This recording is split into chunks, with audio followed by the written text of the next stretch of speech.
हवा से पानी बनाने वाला लड़का। बहुत दूर एक ऐसी जगह जहां रेत के टीले आसमान से बातें करते थे, जैद नामी एक लड़का रहता था। इसका घर एक खेमा था, लेकिन उसकी सोच सितारों से भी ऊंची थी। हर रात वो आसमान को तकता और सोचता, ये दुनिया कुन नन्हे मने उन देखे जर्रों से बनी है। कैंप में जिंदगी आसान नहीं थी। पानी बहुत कीमती था और हर कतरा गिनकर इस्तेमाल होता था। जैद को अक्सर प्यास लगती और वो सोचता कि काश उसके पास पानी का कोई खुफिया खजाना होता जो वो अपने घर वालों को दे सकता। एक गर्म दिन जैद ने एक ठंडे प्याले के बाहर पानी के नन्हे नन्हे कतरे देखे। ये पानी कहाँ से आया? उसने हैरत से सोचा। ये तो जादू लगता है, ये हवा में से आया है। ये ख्याल इसके जहन में घर कर गया। जैद ने ख्वाब देखना शुरू कर दिया कि वो ऐसे छोटे छोटे उन देखे घर बनाएगा जो हवा में छुपे पानी को पकड़ सके, चाहे वो खुश्क तरीन सहरा ही क्यों ना हो। वो एक छड़ी से रेत पर अपने ख्यालात की तस्वीरें बनाता।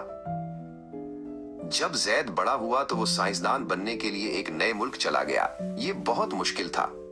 उसे एक नई जबान सीखनी पड़ी और बहुत बहुत सख्त मेहनत करनी पड़ी। बहुत से लोग उसके उन देखे जरों से घर बनाने के बड़े बड़े ख्यालात को नहीं समझते थे, लेकिन जैद ने हिम्मत नहीं हारी। उसने सीखा कि दुनिया के सबसे छोटे तामीराती ब्लॉक्स, एटम और मॉलिक्यूल्स को कैसे लेकर खास धागों से जोड़ा जाए। उसने इसे रेटिकुलर केमिस्ट्री का नाम दिया, जो जाल वाली केमिस्ट्री कहने का एक शानदार तरीका था। उसने हैरत अंगेज क्रिस्टल स्पंज बनाए। वो चीनी के छोटे दानों की तरह लगते थे, लेकिन वो खाली कमरों से भरे हुए थे।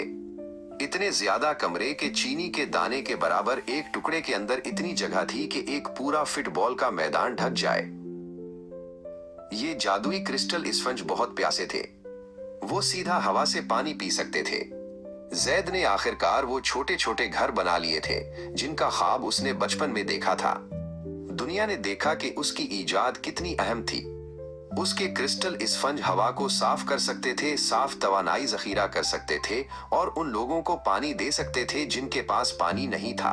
उसे उसके शानदार काम के लिए एक नोबल इनाम दिया गया। कैंप का वो लड़का जो कभी आसमान को घूरता और उसके राजों के बारे में सोचता था, अब क्रिस्टल के अंदर नई दुनियाएं बनाना सीख चुका था। उसने सबको दिखाया कि आप कहीं से भी शुरू करें। एक मुतजस्सिस ज़हन और एक मेहरबान दिल आपको सबके लिए एक बेहतर दुनिया बनाने में मदद दे सकता है।